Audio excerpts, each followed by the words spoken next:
এই ভারতের মহামানবের সাগর তীরে। পাপিয়া বন্দ্যোপাধ্যায় সারা বাংলায় এক পরিচিত নাম, আমাদের সকলেরই প্রিয় বাচিক শিল্পী এই মুহূর্তে আবৃত্তি পরিবেশনে।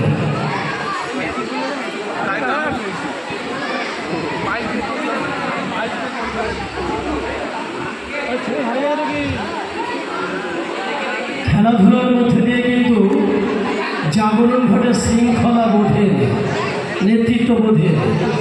তাই কোনো বিশৃঙ্খলা নয়, খুব সুন্দরভাবে সকাল থেকে সহযোগিতা করছো, একই রকম সহযোগিতা শেষ পর্যন্ত। দিদি নমস্কার। তো বন্ধু দেখো আবৃত্তি শুরু হচ্ছে। পশ্চিমবঙ্গ শারীরশিক্ষা শিক্ষক সংগঠনের আয়োজনে আজকে জাতীয় ক্রীড়া দিবস উদযাপন অনুষ্ঠানে উপস্থিত রয়েছে প্রথিতযশা ক্রীড়াবিদ থেকে বিশিষ্ট ব্যক্তিবর্গ। প্রত্যেককে আন্তরিকভাবে শুভেচ্ছা অভিনন্দন জানাই। এবং আমার সামনে যারা উপস্থিত রয়েছে, ছোট ছোট খুদে খেলোয়াড় এবং গার্জেন যারা রয়েছে, প্রত্যেককে আমার আন্তরিকভাবে অনেক অনেক শুভেচ্ছা, ভালোবাসা। মঞ্চে সঞ্চালক ভাই সুবোধ দেবনাথ, তাকেও আমি আন্তরিকভাবে ধন্যবাদ জানাই। দীর্ঘদিন ধরে এই প্রেস ক্লাবে তিনি ক্রিকেট প্রশিক্ষণ দিয়ে চলেছে, সেই জয়ন্ত দেবনাথ মহাশয়কেও আমার আন্তরিকভাবে কৃতজ্ঞতা ও ধন্যবাদ জানাই। আমার নিবেদনে বিশ্বকবি রবীন্দ্রনাথ ঠাকুরের আফ্রিকা সাম্প্রতিককালের এই পরিস্থিতির কারণে আমি এই কবিতাটাকে আমি আমার নিবেদনে রেখেছি।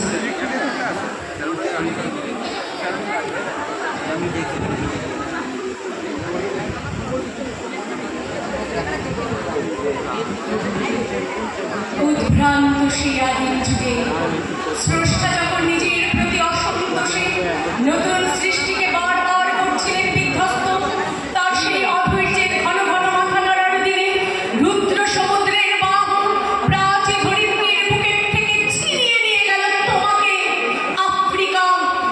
বদলে তোমাকে বনস্পতির নিবিড় পাহারায় কৃপণ আলোর অন্তঃপুরে, সেখানে নির্মিত অবকাশে তুমি সংগ্রহ করছিলে দুর্গমের রহস্য, চিনছিলে জল স্থল আকাশের দুর্বোধ সংকেত, প্রকৃতির দৃষ্টি অতি জাদু মন্ত্র জাগাচ্ছিল তোমার চেতনাতীত মনে। বিদ্রোহ করছিলে ভীষণকে বিরূপের ছদ্মবেশে, সংজ্ঞাকে চাচ্ছিলে হার বানাতে, আপনাকে উগ্র করে বিভীষিকার প্রচণ্ড মহিমায় তাণ্ডবের দুন্দুভিনী না দে। ছায়া পিতা কালো ঘোমটার নিচে অপরিচিত ছিল তোমার মানব রূপ, উপেক্ষার আবেগ দৃষ্টিতে এলো ওরা লোহার হাত করে নিয়ে নখ চাঁদের তীক্ষ্ণ তোমার নেত্রের চেয়ে, এলো মানুষ ধরার দল গর্বে যারা অন্ধ তোমার সূর্য হারা অরণ্যের চেয়ে, সভ্যের বর্বর লোক নগ্ন করল আপন নির্লজ্জ মানুষতা। তোমার ভাষাহীন ক্রন্দনে বাষ্পাকুল অরণ্যপাতে পঙ্কিল হল ধুলি তোমার রক্তে অশ্রুতে মিশে। দস্যু পায়ের কাঁটা মারা জুতোর তলায় বিভৎস কাদার পিণ্ড চির চিহ্ন দিয়ে গেল তোমার অপমান ইতিহাসে। সমুদ্র পাড়ে সেই মুহূর্তে তাদের পাড়ায় পাড়ায় মন্দিরে বাজছিল পূজার ঘণ্টা, সকালে সন্ধ্যায় দয়াময় দেবতা। শিশুরা খেলছিল মায়ের কোলে, কবির সঙ্গীতে বেজে উঠছিল সুন্দরের আরাধনা। আজ যখন পশ্চিম দিগন্তে প্রদোষকাল ঝঞ্ঝা বাতাসের ঊর্ধ্বশ্বাস, যখন গুপ্ত গহ্বর থেকে পশুরা বেরিয়ে এলো অশুভধ্বনিতে ঘোষণা করল দিনের অন্তিম কাল।